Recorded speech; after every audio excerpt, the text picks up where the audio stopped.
welcome to the Astronaut Arcade Podcast, where your space host Andromeda, Ranger, and Cowboy share stories, tips, and the latest info on anything video game related. Today, we will share the story of Risk of Rain, a not-so-well-known game series that holds a special place in my heart as my absolute favorite game of all time. So, without further ado, let's start the countdown to launch.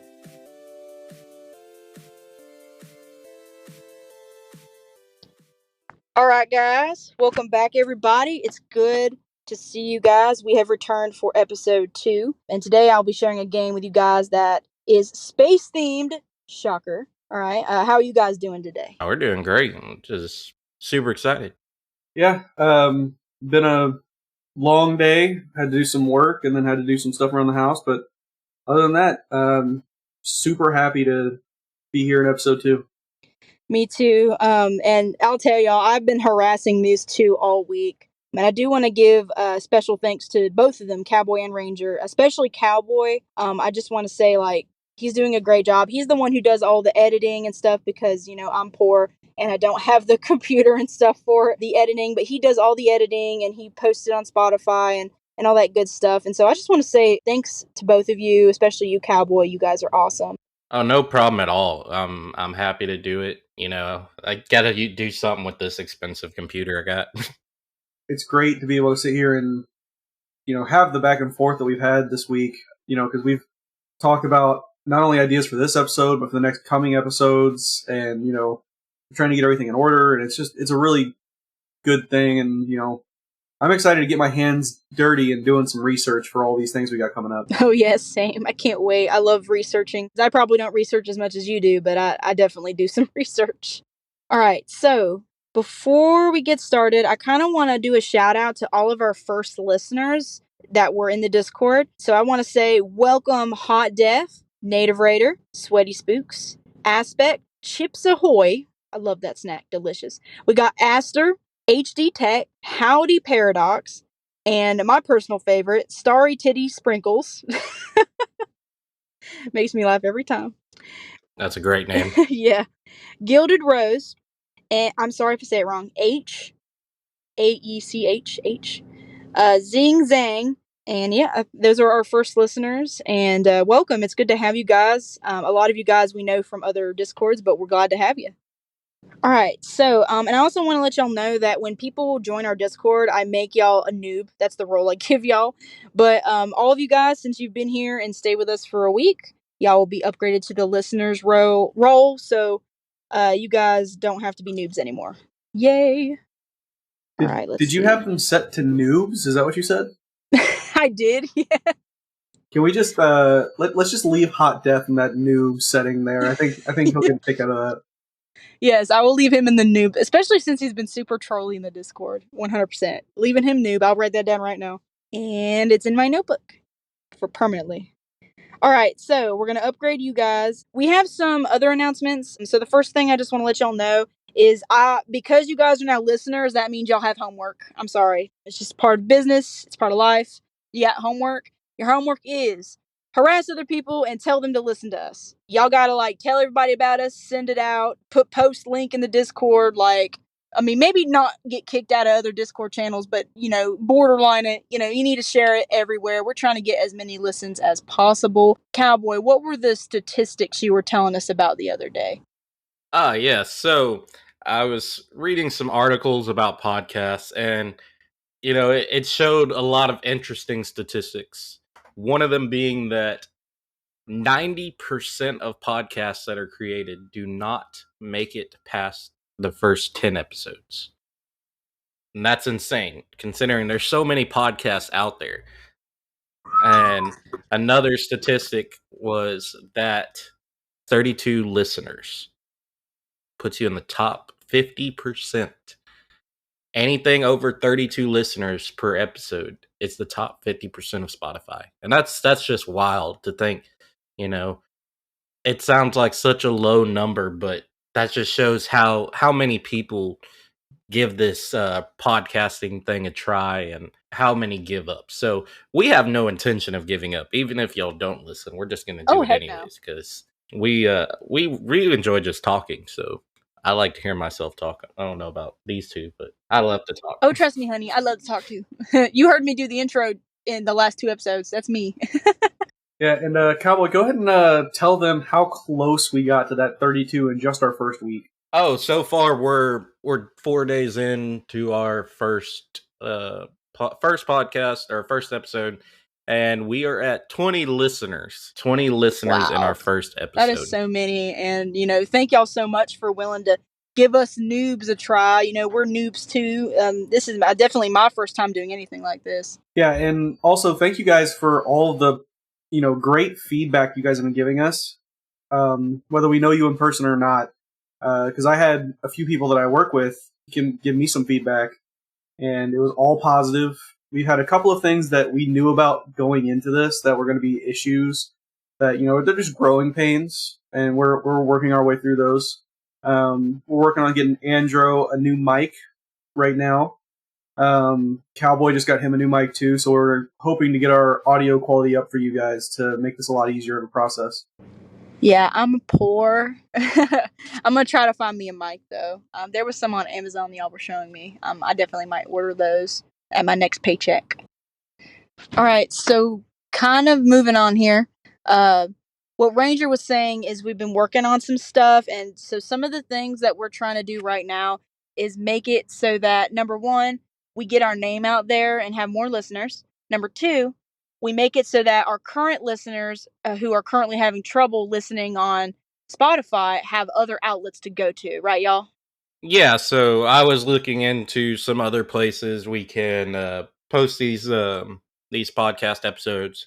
Looking into posting on possibly Google Music, Apple Music, and YouTube Music. We're weighing all our options. We're seeing what we need to do to get on each one of those, and how we need to go about it. And I think it'll work out. Just appreciate everybody's patience with us. We'll get it where everyone can listen and everyone can enjoy what we have to say. Yeah, you guys are awesome. Thank y'all for sticking with us so far. Do y'all have anything else on that matter, or y'all want me to go ahead and move on? Outside of episode stuff, I think I might have an announcement for everybody. We, as a group, are currently planning. We have, just for everybody who has not joined the Discord or has listened and not, explored more, we currently have about 10 episodes planned already, and definitely come back to check out that 10th episode, because we have a major thing that we are working on. It'll be super fun. There will be hopefully a lot of people in the actual pod, and it's just going to be a whole bunch of fun. So, gonna kind of drop on your parade. I didn't send this to y'all yet. I actually have 20 episodes laid out, but I only sent y'all the first 10 so as to not overwhelm y'all. Hey, that's even better. Even more content already prepared. You guys, the listeners out there, are in for a treat. And everybody, just remember, Andro is working so hard every single day. Like, she said she was bugging us, which, as far as I'm concerned, and I think Cowboy's the same, we're not really bugged by it, because this is something we want to do too. But Andro is going hard in the paint to make sure that we have plenty to say for everybody out there. Yes, I will do anything I can to help you guys and to help our listeners out there. I just really want to. I really want to have a group to share my passions with, and I'm just thankful that I have you guys and our listeners out there. That y'all are that group, and I never had a group like this before, and I'm just very excited about that. Well, I'm gonna go ahead and move on. Thank y'all so much. Y'all are awesome. The next announcement, I'm gonna kind of going through here quick. Is I have officially set up an email address for our podcast, as well as an official Instagram. Now the Instagram, I'm not shifting to Instagram and making that our main thing. No, that's not how it's going to be. The Instagram is more for just helping get our name out there. I'll still post stuff on our Instagram. I'll still post like announcements and episodes and stuff. But our main thing is still going to be Discord. In fact, I believe I put the Discord link on the Instagram bio page. But if y'all are looking for it, it should be, I believe the name is Astro Arcade Pod. So Astro_Arcade_pod. So if you're looking for us on Instagram, that's where we are. I know Instagram, it's really easy to share with other people. So if you want to go for that, follow us, share it. Our email address is astroarcadepodcast@gmail.com. That easy, that simple. I am so glad that I didn't have to put a whole bunch of numbers in there when I set it up, because I was just like, oh my goodness, 20 million emails around the world. Got everyone already took this name, but that name it was fine, and I was just like, all right, perfect. Oh, one more thing. So we want to go ahead and tell you guys so that you guys can see how consistent we're going to be with our episodes. So how we're going to do some of our episodes is we're going to rotate between hosts. So this episode, as y'all could probably tell, is probably going to be me, because I'm talking about my favorite game today and I can't wait. But next episode, we're going to have Cowboy sponsor a game of his choosing. And then the next episode, we'll do Ranger. And then we'll have a break episode that's kind of just all of us together. And then we'll do it again and again. And that's kind of how we'll do it from here on out. I feel like it'll keep it consistent. It'll keep it to where all of us get to have the spotlight. And I think it'll work out pretty good. What do y'all think of that? Yeah, it'll be fun. Yeah, it's going to be a great time, especially, sharing the ability to talk about games that we love. Because personally, I've never played Risk of Rain. I have never played this game. I have never heard anything about it. So this is going to be really fun, getting to experience games that the both of you enjoyed and sharing the games that I enjoyed. You are in for a treat, because I think y'all are going to like it. And I know a lot of people in the Discord, one of the number one suggestions that people were saying is, give us lore, give us music, give it to us. We want it. So guess what? Hey, y'all, this game, all about lore and a good bit of good music in it. So are you guys ready to get started? Yep. Let's do it. All right, so before I even get into it, I just want to know, what do you guys know? I know you already said that you didn't know much about it. No, I don't know much about it at all. I've never played it. I haven't heard of it till recently.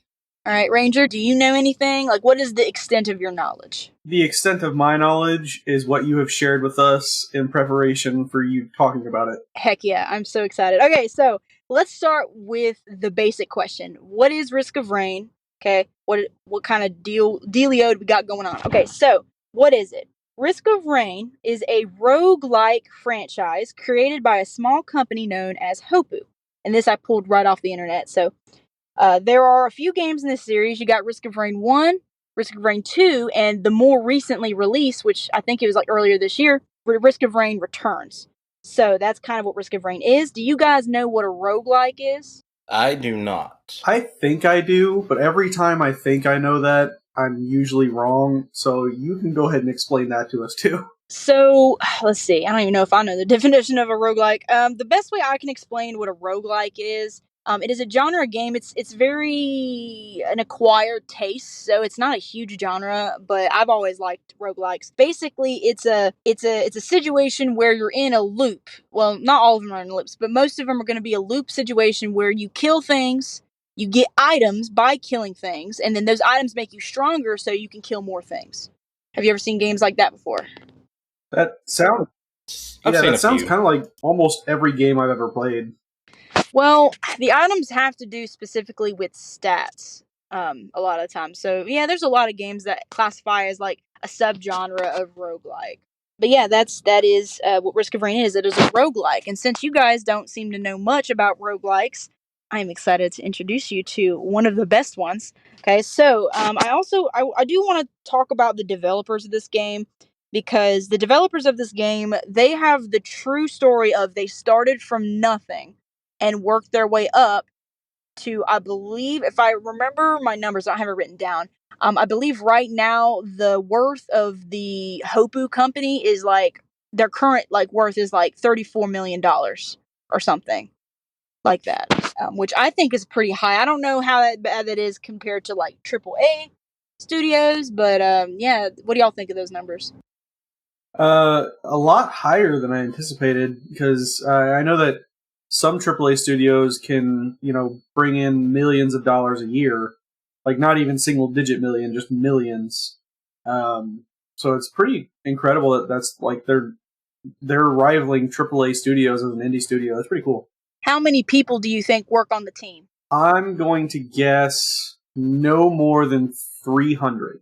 Not even close. I'd say probably 50, 60. Three people. Mm-hmm. Wow. It started with these two college kids, and I don't remember their names off the top of my head. If y'all just look up, it'll pop right up, I'm sure.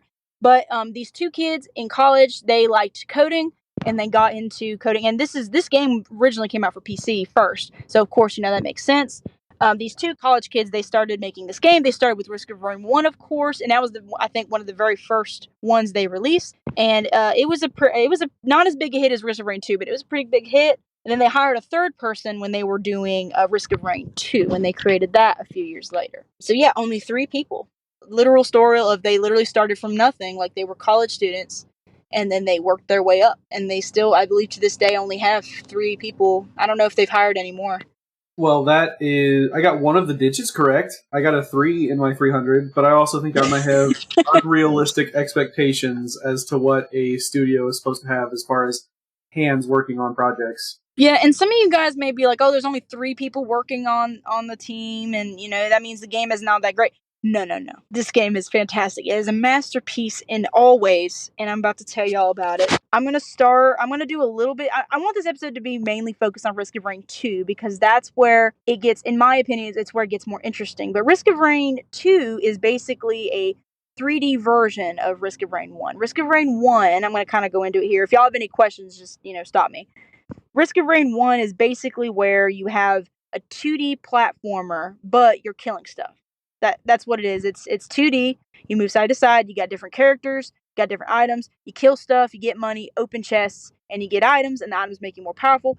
And you loop through, and eventually you face a final boss. And that's how it typically goes.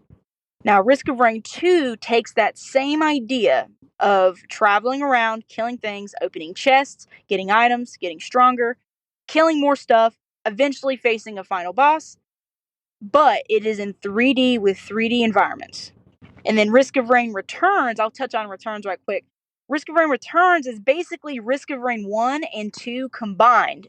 So it's 2D, but it has Risk of Rain 2 elements. Like, it has all the new stuff combined. So it's like a revamping, if you will. So it's kind of Risk of Rain Returns. That's not like... is it Risk of Rain 1 storyline with aspects of 2 added in? Or did they update it completely and make it like the same as Risk of Rain 2, but with Risk of Rain 1 storyline? No. So here's the thing, and we're going to get into the lore iceberg. I literally have that written on my notes, is the lore iceberg, because there is a lore iceberg. Both games contribute lore to each other. So it kind of goes back and forth. Risk of Rain Returns is basically, it's not adding, it might have some new lore in there, but it's not focused on adding more lore. It's just taking what we already have and adding more detail, in a way, if that makes any sense. Yeah, that makes sense. At the core, this game is very simple, but it is very fun. And the elements is, that sounds like every game to ever exist. What makes this one special? What makes it special is a variety of a lot of different things. And the first thing, if you guys would like to take a look at those first 3 pictures, for those of y'all out there who don't know what I'm referencing, we have a podcast resources channel, and I post pictures and videos and pieces of text for everybody else to see, so that as we're talking through this, they have something to look at, and then if they have reactions to it or questions, they can ask. So if y'all hear me referencing things, that's all I'm talking about. If y'all look at those first, I think 3 or 4 pictures, there's just pictures of gameplay, and there's some monsters, some of the monsters on there. Okay, so the basic premise of the basic storyline, I'm not going to go into the lore yet, I'm just going to talk about what the storyline is when you first load into the game, there's a cutscene. And it's a cutscene of a spaceship going towards this planet. The planet is called Petrichor. And it's going towards this planet, and it has the captain of this ship up there, and basically there's text on the bottom. There's no, voice dialogue. It's all just red text. And basically the captain is like, this is the last place where the coordinates went dead. And he's basically talking about, a SOS.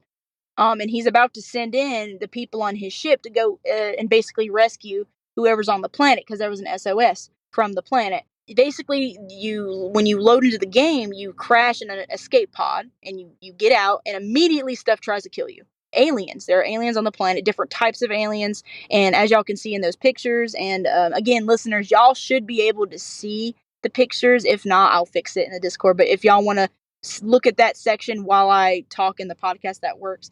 But do you guys see those first few pictures with the monsters in there? Yeah, I see them. Got a big yellow robot rock-looking monster. Yeah, and I really like the art style that they went with. Like, I wasn't expecting that when you were talking about it, especially with the 2D platform, which I'm guessing the 2D platform obviously does not look like the 3D platform. It's 8-bit. It's 8-bit. The 2D one is 8-bit style. Okay, yeah. But I do really like the graphics and the art style that they decided to go with for this one. Oh yeah, it's beautiful, and wait till you actually see the gameplay. Like, I will say seizure warning for this game because it can get crazy. So the next thing I want to tell y'all about is, there you have your multitude of enemies, and I'm not going to go too much into that. But there's a multitude of enemies, a lot of different types of enemies, so many. The cool thing about the enemies is that every enemy is unique. There's no sharing of the same animation or attacks. Everything has its own special attack. From, let's see, the big orange thing y'all tell me about, that one, it can teleport to you and smash you into the ground. That's called a parent. The big orange dude with the hole in his face, and he can teleport to you even if you don't see him. He'll teleport right to you and he'll try to smash you into the ground unless you dodge it. So you're telling me that there are teleporting rocks that make it their mission to fall on top of you? Oh yeah, as soon as something sees you in this game, it basically tries to kill you. We got Lemurians, they spit fireballs at you. We got mushrooms that spit poisonous spores that land around you and cause an area of effect damage. We've got jellyfish monsters, a giant jellyfish that's a boss, actually, and it basically does a huge suicide bomb thing where it kills everything around you, to kill you, of course. We got small jellyfish that do the same thing, but they actually do kill themselves. They fly at you and try to detonate at you. There's a lot of different things, y'all. There's wisps that have little they don't carry shotguns, but their shots are basically like shotguns and they're very hard to dodge. There's a lot of different ones, y'all. I can go forever about this. So the next thing that makes this game unique is that there's a whole bunch of characters. Now, when you first start the game, if y'all look at the next, I think, 2 pictures, one picture is a picture of all the characters in the game that you can have, which doesn't seem like a lot, but let me get there. And then the other one, it looks like some dude in an orange suit with a helmet. So you start out with the dude with the helmet. That's who you start out with. It's the only character you have unlocked. Okay. Well, I think they changed it recently. You can have him and another character, but all the other characters are locked, and you have to do special missions in game in order to unlock them permanently. And there's a lot of different characters, and kind of like the enemies, they all have their own attacks. Some are better than others, depending on your play style. Some of them do a lot of damage, but have no movement, because movement is vital in this game. Some of them do very little damage, but have a lot of movement, and it's all about being able to balance that out and find items that match with your survivor. Next thing here is the stages. Now, I'm going to be real with y'all. The next 5 pictures below those character pictures, those are all stages. And in my opinion, like, I've played it for so long that, it's become monotonous and it's like, oh, it's this map, got it. But when you look at, like, those pictures for the first time, it's just like, wow, the color. There's so much color and it's so beautiful. Even though it's a very simplistic art style and there's not so much very ingrained texture, it's just really beautiful. What are y'all's reactions on those different pictures there? Yeah, I was looking at some of these, and for what it looks like a low res game, it really stands out when you look at the terrains and just looking at the trees and the lighting. It actually looks pretty good. I mean, it's a pretty good setting here. Yeah, and it's really nice to see that they have these stages, as you call them. They all look completely different. Like, they don't look at all similar. They look like they would be completely different planets or completely different games, almost. They're all on the same planet. The only one that is not on the same planet is a place called Commencement, which is where you fight the final boss. That's the moon. That's when you're on the moon of the planet. But all those other places are on the planet. And they actually, each place has its own significance with the lore of the story, which I feel like, are you guys ready to dive into the iceberg of Risk of Rain? I don't know. That might be a lot. Let's hit it like the Titanic. Oh, wow. Okay. That went dark. All right. So, the first thing you need to know about Risk of Rain, and just so y'all know, if y'all don't want to listen to this part, I'm just going to say spoiler alert, and later on I'll let you know when it's safe again. Maybe we could try to mark it in Spotify or something, because, this is something, I'm not going to go super deep into it, because I know some of you guys want to discover it on your own, but I will go into the basics. Okay, so, in the story, there are 2 brothers. two brothers. One is known as Providence, and his brother is Mithrix. Providence is believed to be the older brother. Okay. Now, Providence is the final boss of the first game. Mithrix is the final boss of the second game. And basically, what Petrichor is, and again, spoiler alert, everybody, what the planet is a haven, and they're basically gods. They can make creatures. Some of them can, or they both can make creatures and stuff. They use different things to make things, make creatures. But what happens is Providence is known for having a softer heart for some of his creations or some of his creatures that he saves. There's a lot of planets in the galaxy. In the story, there's a lot of planets in the galaxy that are like, something bad happened and the species is about to go extinct. Okay, well, Providence likes to go and he saves them and he brings them back to Petrichor. Now that's part of the reason why in the game there are so many different types of creatures. There's creatures in there. There's one creature that looks like an upside down pot, like a garden pot. And he looks nothing like the Lemurians, which look like fire lizards. Okay, he looks nothing alike. That's because that they all came from different places. And again, the lore explains that you can actually go in the lore and you could find where all the different creatures come from. Whether or not they were created, or where they were saved, or some of them have advanced societies. It's interesting. But Mithrix, on the other hand, has a very cold heart, very ruthless.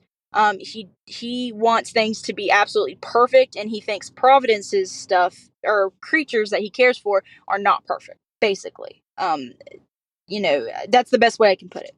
So the way that you figure out, here's the thing: in the game, there's no cutscenes, there's no dialogue. You just go and kill stuff, pick up items, kill stuff, yada yada, keep going. So how in the world do we figure out all this lore in the first place? You figure out this lore through data entries, and you get these data entries by different ways. The items, there are over 100 and something items in the game. And each item you have, once you pick it up, you unlock a lore entry. And sometimes the lore entry is something completely random. Sometimes it's like, this item, I picked up an energy drink. And it talks about how it has just manufacturing details of an energy drink. Some of the items are like that. But some of the items have stories of maybe the people that came before the survivors you're playing as. And they come before that, and it just tells their story. Some of them relate to Mithrix and Providence, especially what's called the lunar items. A lot of those relate back to Mithrix. But there's different ones. There's also data entries for items, or there's items, monsters. So if you kill monsters, they have a small chance to drop a logbook.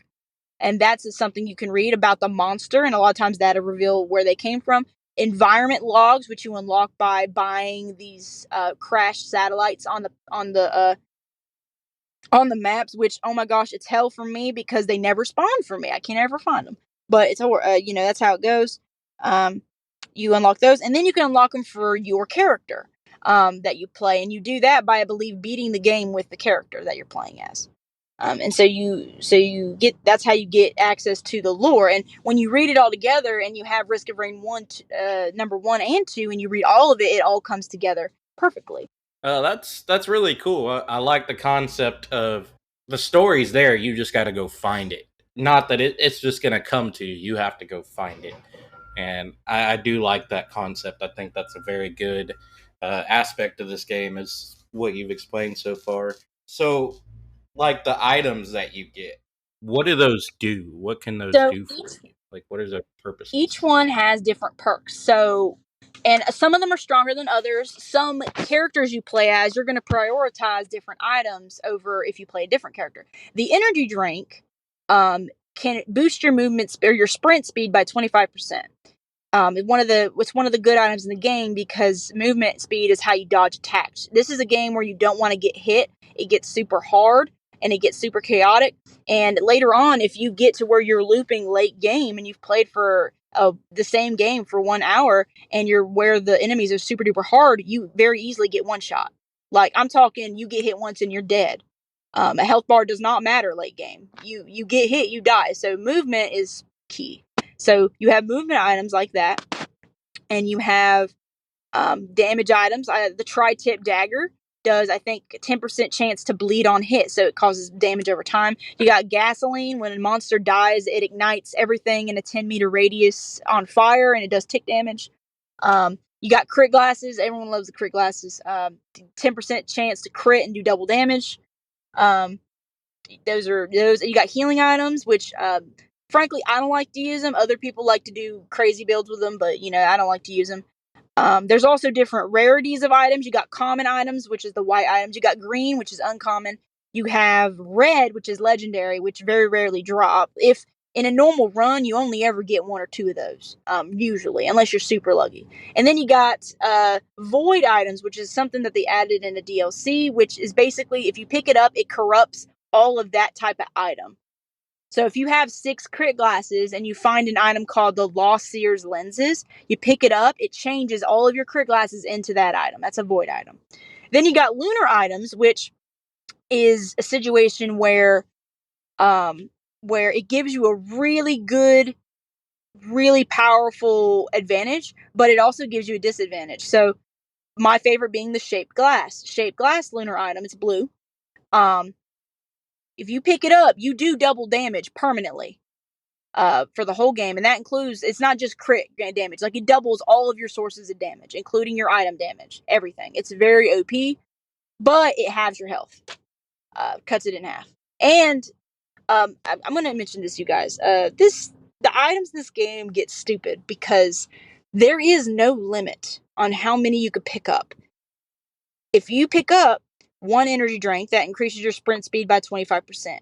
If you pick up 100 energy drinks, you try to sprint and you're off the map. There is no limit. That is how ridiculous it gets. That's kind of awesome, though, stacking stats like that. Yeah, so your favorite item, not only do they do all the stacking and stuff, but your favorite item is basically, okay, I hope you're good at this game, because if you're not, you will not finish this game. This game is one of those games where when you first start playing, you'll probably rage quit. Because it's a game that takes, and you think this game is hard. Risk of Rain 1 was worse because you don't have all that space to move. It's 2D. In the second game, it's 3D. So it's like, oh, I got more space to move. But even then, there are enemies constantly spawning in, and like as soon as you get on that planet, things are trying to kill you. All right, like if they see you, they try to kill you. It don't matter. But it's super hard. But once you get good at it, and you get to where you are able to get what's called a God run, that's when it gets good. And I have a video to show y'all later about the God run. Now, as you dive into the game, I told you guys I'm still kind of on the lore part here before I move on. Before you dive into the game, you are like, oh my gosh, all these aliens are trying to kill me. I gotta kill them. They're the bad guys. Pew, pew, pew. Obviously the aliens are the bad guys, right? Well, check this out. So as you go through the lore and you read the data entries, especially in Risk of Rain 1, you realize that they are not the bad guys. You are the bad guy in the story. You are the one coming into their world and aimlessly killing them. In fact, in the first game, if you listen to if you kill, it's called, so there's different types. It's called a child. It's a monster, but the monster's name is a child. If you kill a child or the parent in the first game, it makes this really sad screaming sound.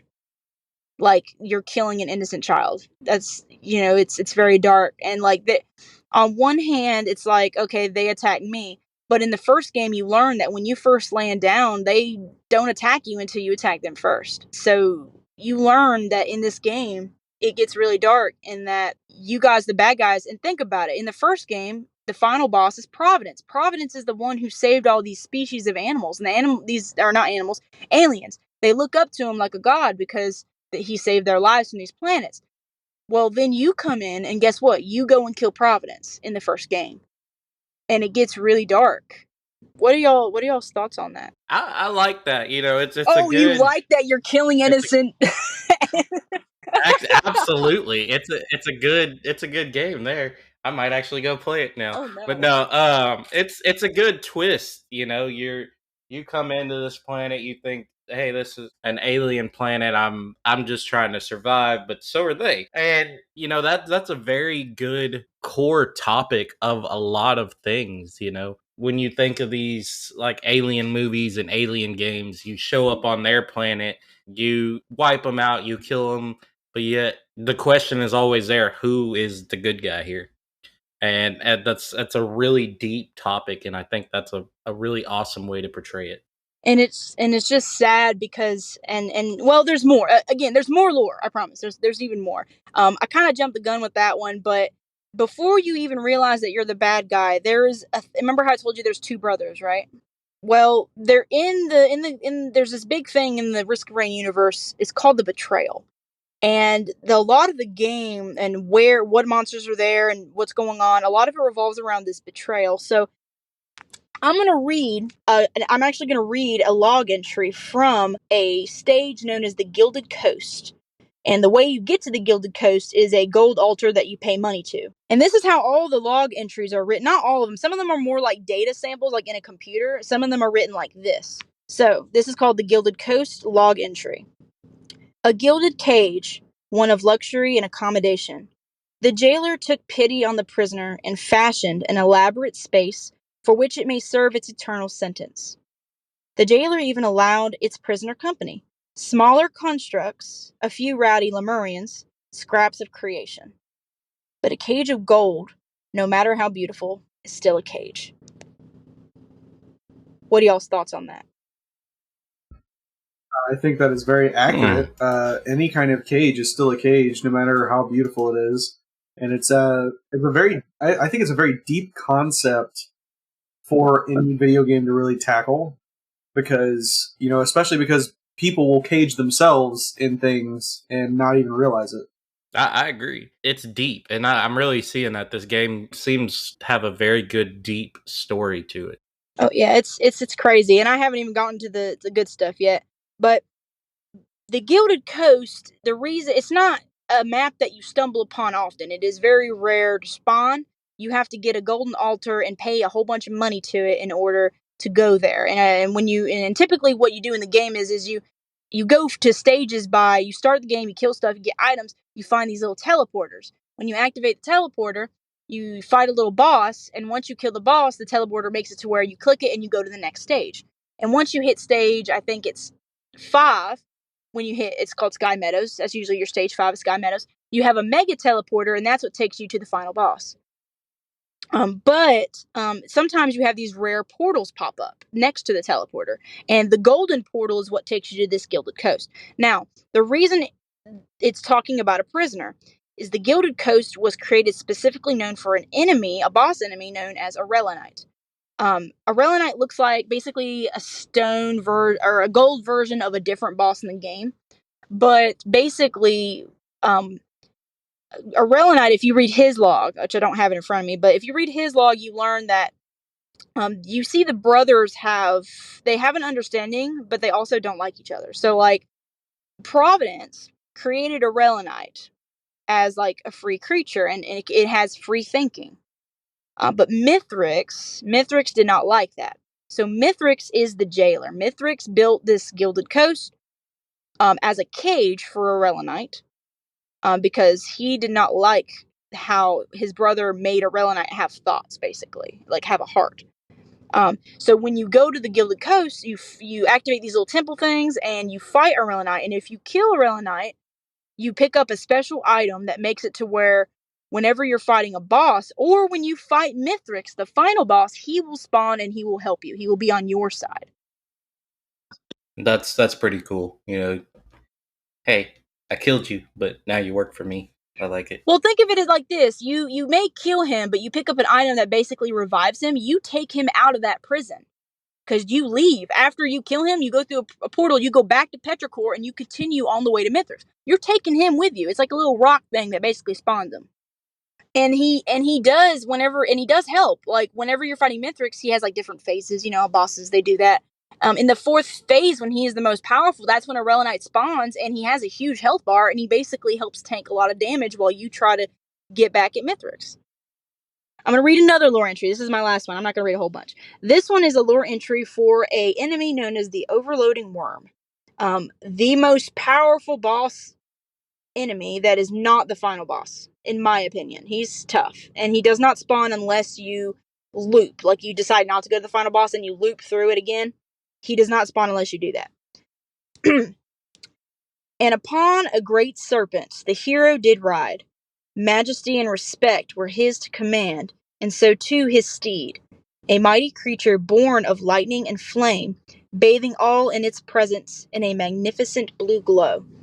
The beast stretched from one horizon to the next and belched storms that reminded all of the hero's promise that this land and all those that live here would never suffer again. At some point, there was a betrayal between the two brothers, and again, you read more about this in there. Basically, I think what happened was, I'm going to try to remember here. What happened was is that Mithrix wanted to leave, but Providence didn't want to leave his creations. They wanted to go somewhere else in the universe. So basically, what happened was is Providence built a special teleporter, and he tricked Mithrix into thinking this teleporter is going to take you where you want to go. But when Mithrix takes the teleporter, it traps him on the moon, which is, hey, that's the final boss. That's where you go to face Mithrix at the end. It traps him on the moon. Providence destroys the teleporter so he can't come back. And, the next thing you know, Risk of Rain 1 happens, Providence dies. Then Risk of Rain 2 happens, and you eventually go to the moon and you take care of the Mithrix. Yeah, that is a very intense storyline right there.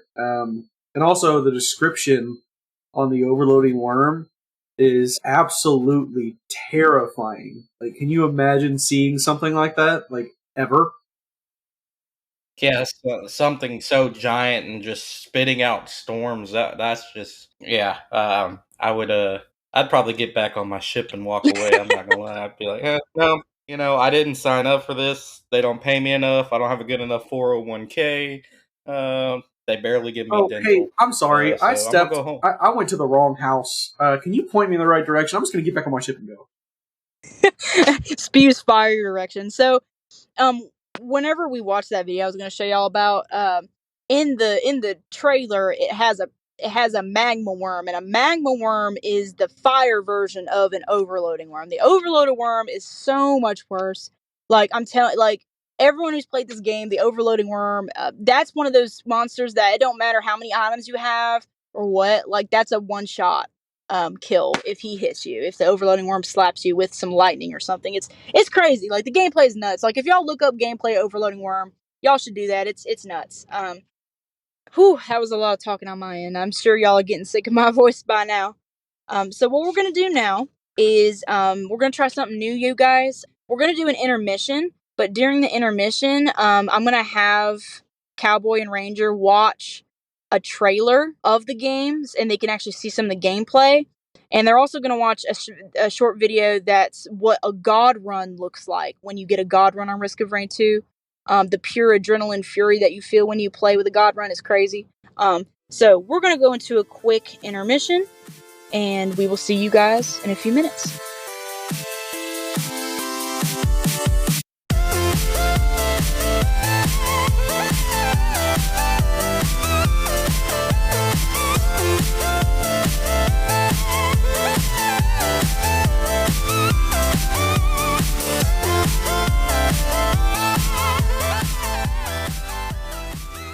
Alright guys, welcome back from the intermission. Alright, Ranger and Cowboy watched 2 videos while we were on break. The first one was the official trailer. It was actually an early release trailer. The game is not early release right now. It's full game right now. So, but I picked the trailer because it has a lot of gameplay in it. So when you guys watch the trailer, not the God Run video, we'll get to that in a second. When you guys watch the trailer, what are some things you guys noticed that you guys liked? I mean, for me, it was just how fast paced the game is. I mean, I see what you were referring to. You're running, you're trying to dodge, you're trying not to get hit. Because from what I saw, you got hit a couple times, you were already dead. And the interesting part that stood out to me was for such a low poly, low resolution game, the graphics really stood out. It was different. It's not your garden variety low poly game. They took limited setup, limited design of these characters and made it into something that stands out and works. And I like that. I like that. Yeah, I was very impressed with those things as well, but also like the fact that I don't know if you noticed, Cowboy, but in the beginning of the video when it first drops you in and you start walking around, the drop pod looks like a lot bigger than your actual character, and so the world the drop pod looks big for the world, but your character hops out and is really small. So it's like the world is huge by comparison to you, and it's the different models of the different monsters, and the fact that you can play with a bunch of people and just have all of these different upgrades and stuff. I thought it was really, really interesting especially for an early access trailer. For those who don't know, this game does have a multiplayer feature, and I'm going to tell you something. A lot of times, there's some people out there who like, oh, I can't play a game and have fun unless I'm playing with friends.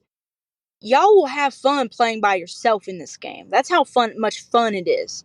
But man, multiplayer is absolutely fantastic. Now, unfortunately, it doesn't have crossplay.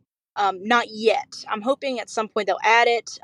They have a very small team, so I don't know how they're going to do that. But hopefully they'll add it. But multiplayer is absolutely fantastic. But yeah, the stages are quite humongous. So, and when you first start playing, you feel like you run super slow just because of how massive everything is in comparison. I felt attacked on that one. I just want to put it out there. What do you mean? I didn't say anything. Hang on. So I just had a conversation with them the other day about how I do not like playing multiplayer games or playing games without somebody else to play with. Like, especially multiplayer games, because it kind of bores me to play a multiplayer game by myself. I don't remember hearing that, and I was not trying to target you. I am so sorry. But the multiplayer is good. You could play it by yourself, but multiplayer is still really fun. So I 100% recommend. I'm sorry. What she meant to say was Target acquired and got. That's good. What were some, did y'all have any questions about that trailer? Like anything that stood out that you were wondering about? That gigantic fireworm / snake looking thing? Absolutely not. My guy would be going back to base. He'd be like, no, I'm done. We're good. Can't. Sorry. Believe it or not, that is the easy version of the overloading worm. That was a magma worm you saw. The overloading one is bigger, shoots out electricity, and is deadly. I totally had that thought. I totally had that thought when I saw it. Like, there's no way that this is the big bad worm that she was just telling us about. Ain't no way. I was looking at that worm and I'm like, if the other one's bigger, I'm not going to fight it. Because, like, if you look at your character in comparison to the size of this thing, it's just ridiculous. It's not even fair. And it moves so fast for its size. That's what's crazy. Actually, one of the terrible things about the magma worm is it goes through the ground. So it dives at you and it goes through the ground, and then you have to wait a second before it pops back out, and you don't know where it's going to pop back out yet. It could pop back out underneath you. There's not really much indicator other than sounds and shaking. But and then when it comes out into the ground, it spits out fireballs, and if those hit you, you basically catch on fire, and usually it's enough to kill you.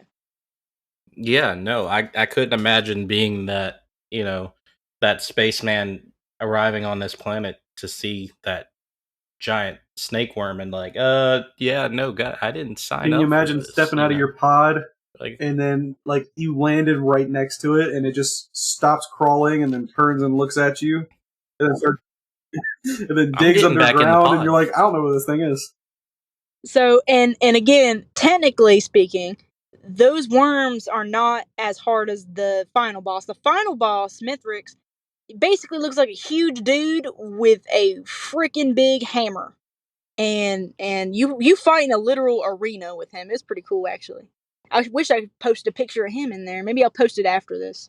And it was pretty cool. I watched this early release trailer, and I definitely see why. I've never heard of it. It's not usually the type of game that I would be into, but after watching this, it's definitely something I would like to try. It's a very fast paced, balls to the wall type thing, and it's just it's definitely something I'm giving some thought into. We were talking about it during intermission, and I definitely think I'm gonna give this a go and see what it likes, and maybe at another episode we'll get my reaction to playing. Get it on Xbox, and I will play with you, and I will show you the ropes. I got you covered.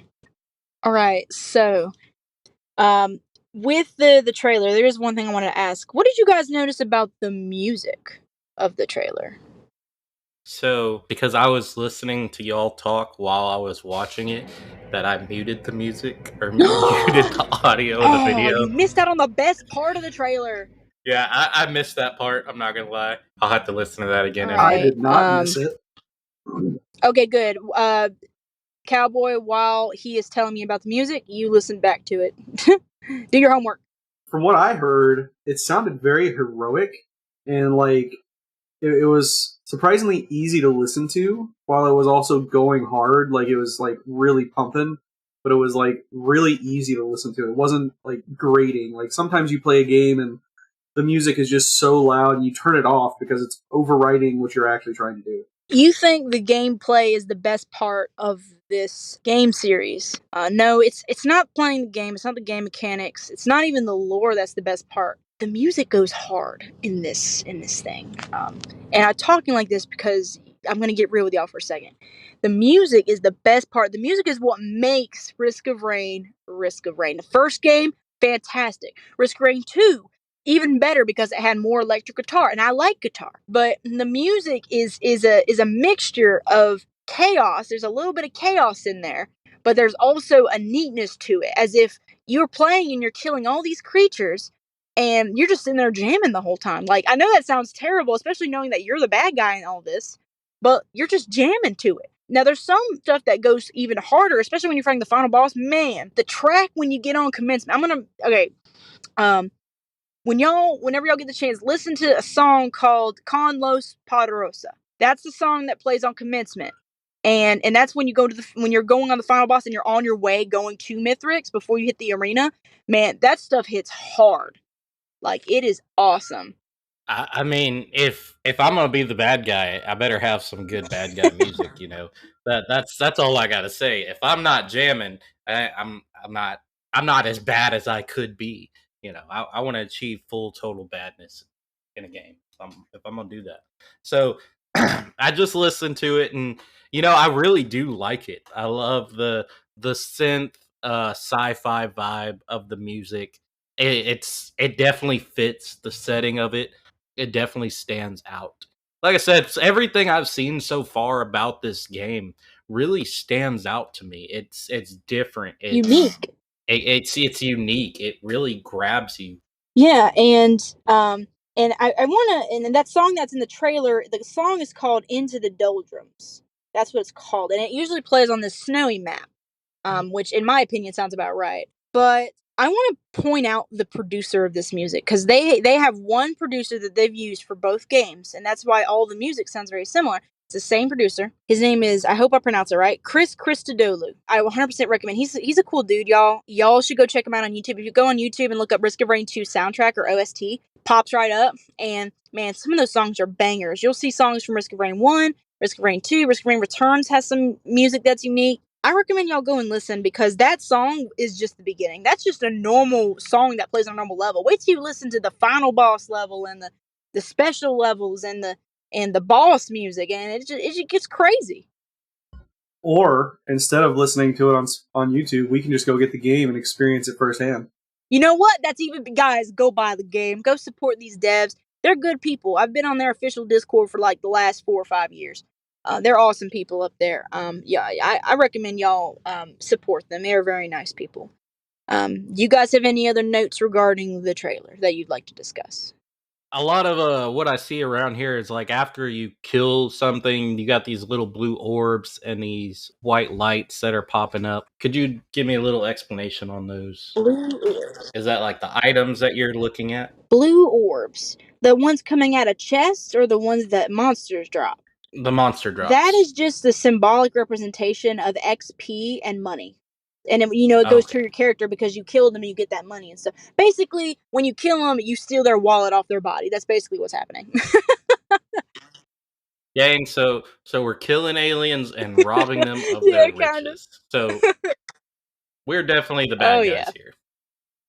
All right, so I'm just gonna go ahead and ask you guys. There was another video that you guys watched called a god run, and a god run is basically when you have a god run, it means you have so many items and you have so many powerful items that sync well together with your character that you basically insta-kill enemies. Even if you're at a point where there's so many enemies spawning, you basically obliterate them. Now, you could still very easily die on a god run, because again, one shot. Nomad items will protect you. But what was y'all's impressions on that god run video? I mean, holy crap. Just watching this god run, I'm sitting here like, I can't keep up with everything that's going on. It's so in depth. It's so much happening at one time, and you're like, wow. That's the only word that can come to mind is wow.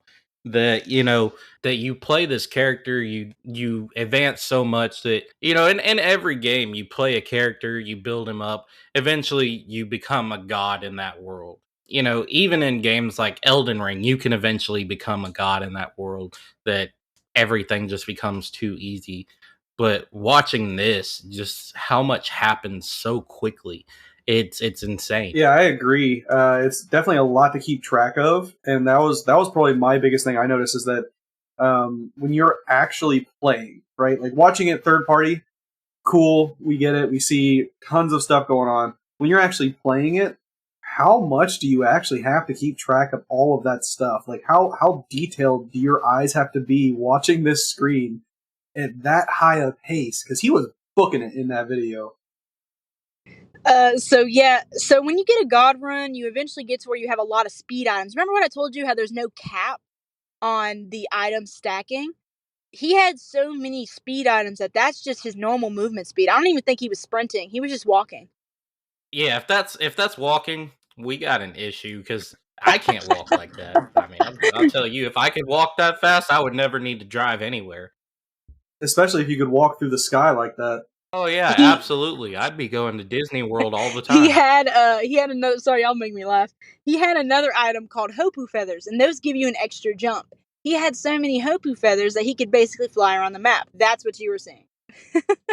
Yeah, with all of these items and power-ups and stuff and the cool different things and all the stuff you've explained to us so far, it's definitely a game that it would not have crossed my radar without somebody dropping it in my lap and pointing it out to me.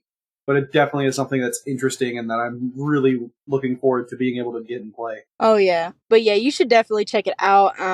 For those of you guys out there, the game's only $20. I think it's on sale right now, right? Yeah. Yeah, it's on sale on Steam specifically. It is on sale if you buy the DLCs, and I think it's 13% off if you buy the DLC. Yes, there is a DLC, and the DLC is $15 by itself. But guys, I'm just gonna say, the DLC is 100% worth it. The DLC adds a whole nother realm of items. It adds a whole bunch of new items. It adds 2 new characters. It adds a whole bunch of new enemies, new maps, a new ending, a new alternate ending to a different final boss, which I won't spoil for you guys. But I'd recommend buying all that. It's very good. And but yeah. So would you guys recommend this game to the audience at that price? I think so. I mean, I'm excited to play it. That's the crazy thing about this. Bringing stuff that you wouldn't expect to play or want to play to a whole new audience like me. This isn't a game that I would have ever played until now. Watching this, looking at it, really diving into it. It's piqued my interest, and I think it'll do the same to our audience. I agree, and going towards the pricing side of that, like if you buy the base game, cool, but if you get the DLCs, it's on Steam at least, it is less than $50. Any major AAA title these days is going to come out at $60, and then it's only going to get more expensive with DLC. So I think that you're getting a lot of bang for your buck, so to speak, if you were to go get this with the DLCs and stuff, at least on Steam. I'm not sure about Xbox. I haven't looked on there, but if the pricing is even remotely similar, I definitely think it's on top of the experience you're going to have and the price point, it's actually a really good deal. I'll check when I get home. I'll check the Switch, because I know it's on Switch as well. It's on Nintendo Switch. I'll check Switch, and I don't know if I'll be able to check Xbox, but I'll see. But I do want to let y'all know there's only one DLC there now. there is another DLC they just announced not too long ago called Seekers of the Storm. The first one, gosh, I can't even remember. What was the first one called? Survivors of the Void. That's it. That's this DLC that's out currently, and it's the one I would recommend. The second one is already on the Steam price shop, but it's not out yet. It's called Seekers of the Storm, and apparently it's a story about the lost brother, and so apparently they're throwing, the whole stuff with Mithrix and Providence. Apparently they're throwing another brother in there, so that's going to be interesting lore-wise for sure. New lore? New gameplay? Who dis?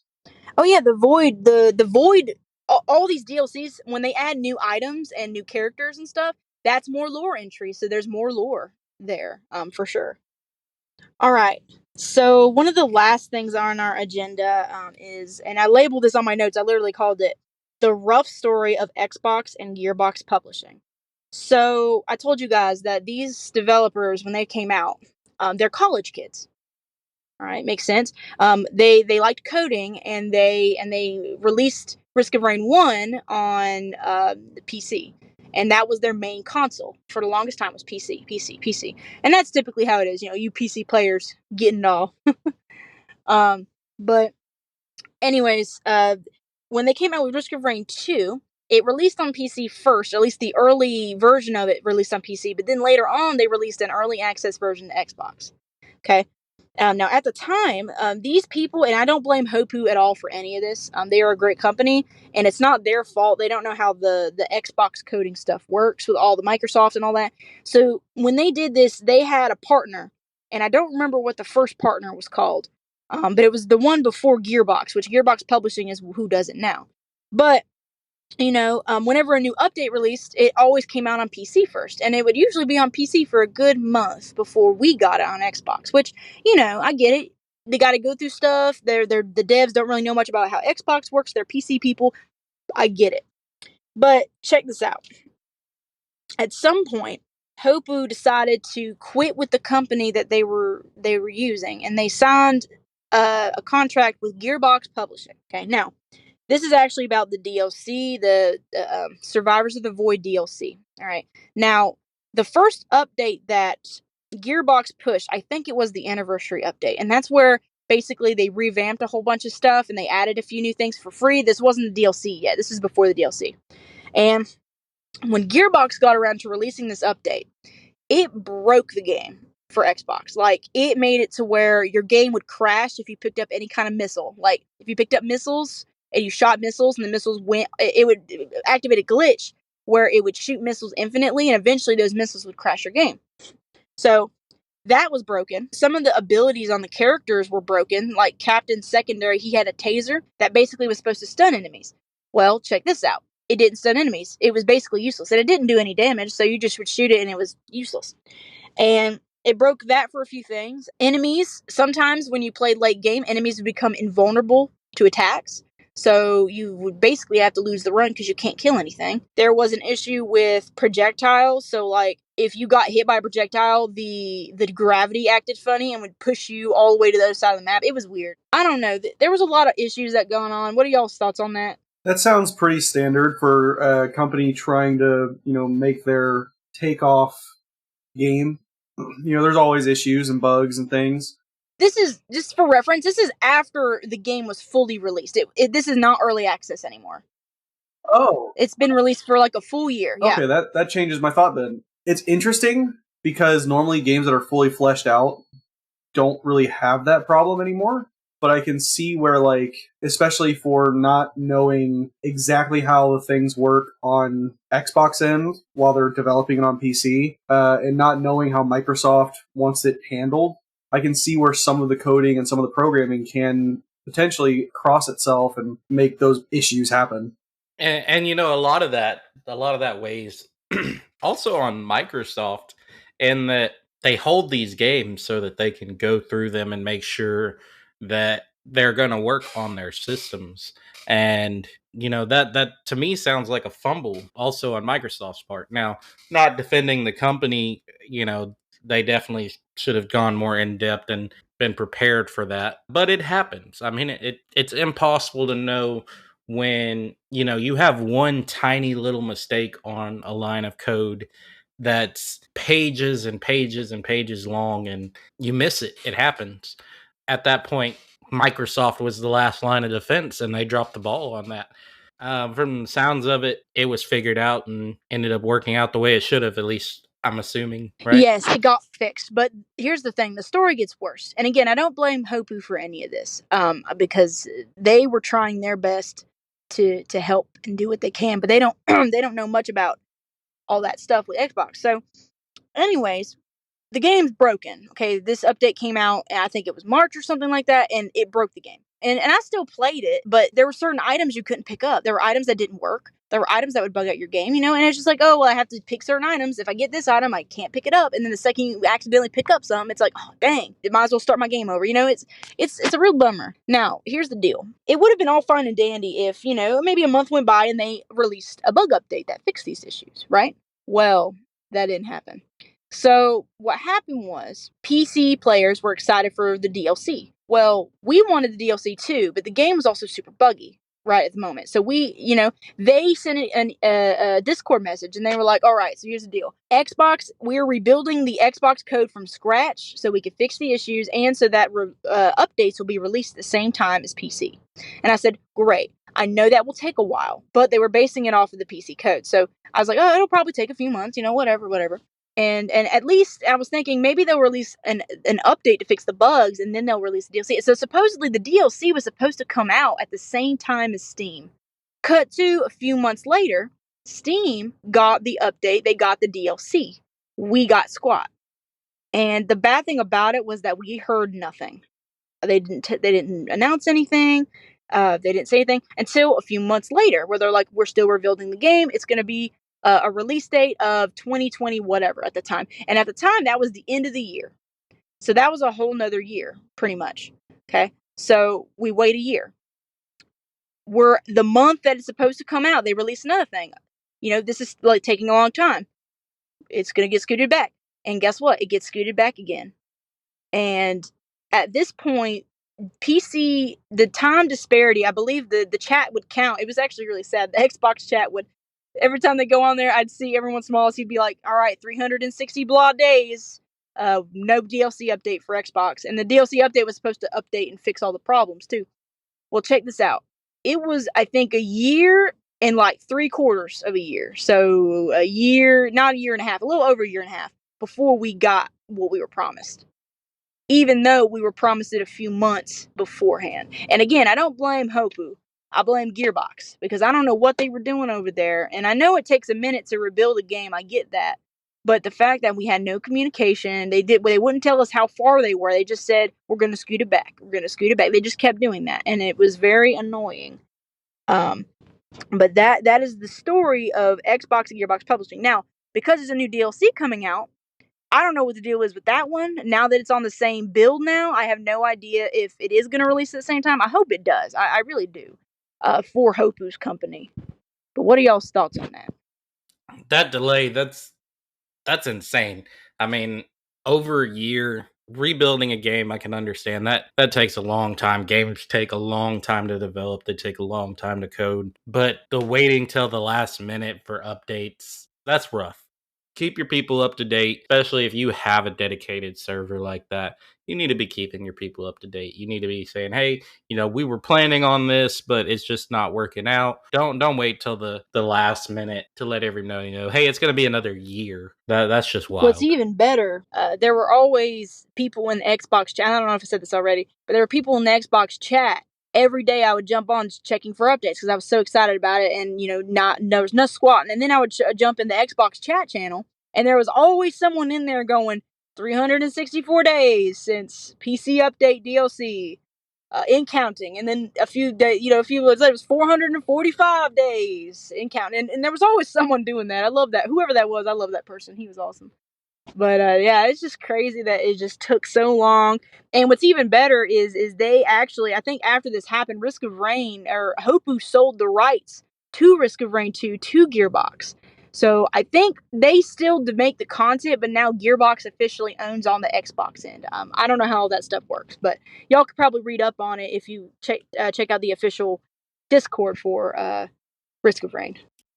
Yeah, and I think that the biggest thing there that I noticed is the lack of communication. Like, I'm pretty patient, I think. I could wait a year plus for something to get solved, but if there's no communication, I'm going to forget it even exists. Yeah, 100%. I got plenty of other games I can play that's gonna bide me over. So as long as I get regular updates and I know what's going on, I don't mind. You know, I can play my guitar or I can play a Final Fantasy game because we all know that's my main concern. You know, as long as there's updates, there's never anything wrong with stuff going wrong. It's going to happen. We know it's going to happen. It's always going to happen. There is no such thing as a perfect game. We didn't have a single bug fixing update that entire time. Not even a small one. There was nothing. It was just the whole time. And I can understand, you know, they said, okay, this is majorly broken. Let's not micro patch it. You know, I love Power World, but I think that's one of their biggest thing is the micro patching is that it seems to be, at least in the Discord server, frustrating people more than, you know, if they just fixed it all at once and took a little longer. I think the micro patches are really what's bugging people the most. Hey, you know, this is still broken. Well, of course, they didn't say they were fixing that. They said they were fixing this. You got to give them time to fix that. Well, it should be done. We've all been there. We've all seen the arguments. Andrew, you and I have been in some of those arguments. Yeah. Oh my god, the people over at Power World are so impatient. Well, and I think that's also partly a issue that we have in today's society is just not having the patience to sit there and wait for something. It's always at the tip of our fingers and like, give it to me now, I want it now. But realistically, like anybody who has the expectation that this game, that Power World should be treated like a fully fledged out game is fooling themselves, in my opinion, because it is still early access. They have never once said we're coming out of early access this day, because they don't even know when they're coming out of early access. And people who want to complain about it are just there to complain. Yeah, pretty much. I mean, in my mind, I still think this game is a great game. It's a great idea. It's built beautifully. Music's great. Lore's great. The actual gameplay is fantastic, especially with multiplayer. I still think, even with some of these issues with communication, I still think it's worth the buy. Y'all think that too? Yeah, I agree. I from what I've seen, I think it's worth the buy. I think I'll buy. And I think you've also given us plenty of reason for us to stick with our PCs and buy it on PC and leave the Xboxes gathering dust.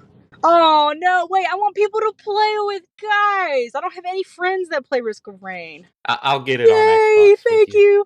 And guys in the Discord, if you guys want, you know, a tutorial session by moi, because there is no tutorial in the game, you immediately launch into it. But if you'd like to play a game with me and you know, learn the ropes, I got you covered. Just hit me up on Discord. And there is another DLC coming up called Seekers of the Storm. And I am excited for that. I will be buying that immediately when it comes out, because it's going to introduce the Lost Brother. And that's going to throw all the lore. I love lore, so I can't wait. I'm like fangirling over this. Eek! So, is there anything else, you guys? Any other questions? I just want to talk about, you know, next week real quick. So next week we are going to be discussing one of my favorite games. It is a very lesser known game. I mean, not a lot of people have played it. Not a lot of people know about it. But it's a game that truly resonated with me. I loved playing it, especially as a Final Fantasy nerd. For a non-Final Fantasy game, this game really hit with me. So I'm going to be talking, no spoilers yet, but I'm going to be talking about a game that had truly one of the biggest, absolutely best opportunities and setups and developments, and flopped. Not as far as sales, but as far as how the story concluded.